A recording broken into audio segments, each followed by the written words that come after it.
You already know what it is. It's your boy Maino, unstoppable. One word describe me, man. And right now you're watching Vlad TV. Let's get it. The cut on your face. Yeah.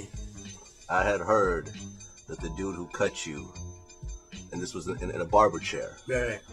You had actually cut him earlier. Yeah, I cut him first. You cut him first. Right.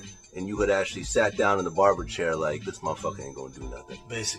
Basically, you know, that's what comes with That's a crazy story. Yeah, it is a crazy story. You know, when you overestimate yourself and underestimate your opponent, you know, you doomed for failure.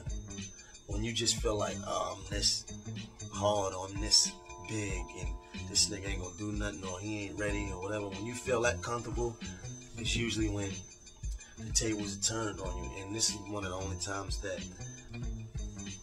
I let myself feel that way, and I learned from that. Then on, I never allowed myself to even have that feeling ever. You know, that story is true. That story is true. I mean, from my point of view, you're lucky to be alive right now, because that could have been it. You lying there with someone who you seriously hurt, with a blade next to your neck, right, and with no defensive type of position. Right, you sitting in a barber chair, like he could have cut your neck open. Cut my neck. He could have stuck scissors in my throat. It could have been anything. I wouldn't have been here. They would have never heard of a Maino.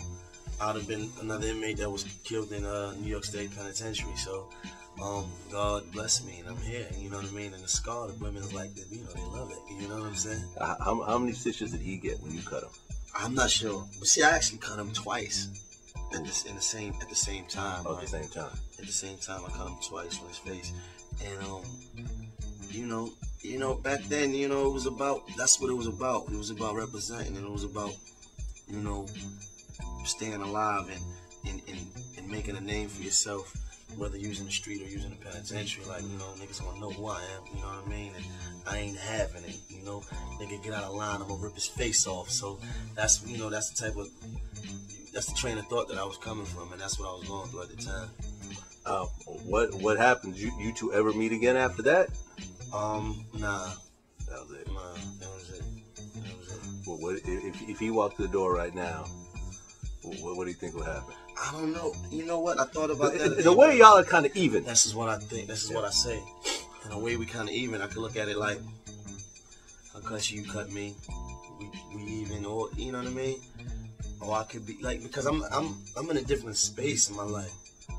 You know what I mean? I'm in a different place in my life. I ain't 16, 17 years old running around Catsaki Yard. You understand what I'm saying? Like, you know, we try to incorporate big business into our lifestyle. Like, we trying to, you know, do things and provide opportunities. So, you know, beef is always a part of life, and issues is always a part of, you know, what we do. But I don't know, like, he's not even free. So he has a bigger problem to worry about than me. You know what I mean? And I don't know, you know, we could look at it like we even, like, you know, one up. You know? Depending on how I feel. Like, if a nigga was running around acting like, you know, he really did some damage to me, then that's something totally different, though. I mean, I'm sure he knows who you are now. I mean, you know, of course. I'm sure he sees you on TV. You know, he has TV privileges and so forth. Of course. But even your enemies should respect you, though. Yeah. You know? That's a good point.